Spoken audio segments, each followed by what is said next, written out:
আৰু ইফালে খাম্ফা বৰগয়াৰীৰ ইউপিপিএলত যোগদানক লৈ হাগ্ৰামা মহিলাৰ প্ৰতিক্ৰিয়া। বিপিএফত অজস্ৰ মানুহ আছে, দুই এজন নেতা গলেও অকলশৰীয়া নহয়। মই চন্দন ব্ৰহ্ম খাম্ফা বৰগয়াৰীক মই ইউপিপিএললৈ পঠাইছো।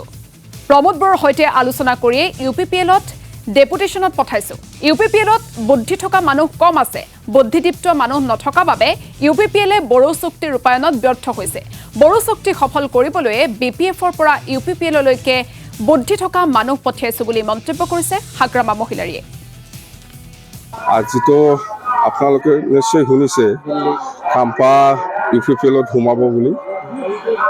তো প্ৰমোদ বড়ো আৰু মই দুইজনে আলোচনা কৰিহে খাম্ফা ডাঙৰীয়াক ডেপুটেশ্যনত আমি পঠাই দিছোঁ। ইউপিপিএলত ডেপুটেশ্যনত কথাটো হ'ল এনেকুৱা, আগত আমি চন্দনক পঠাই দিছিলোঁ ডেপুটেশ্যনত। তাৰমানে এনেকুৱা প্ৰব্লেম, ইউপিপিএলৰ যিটো বিটিআৰ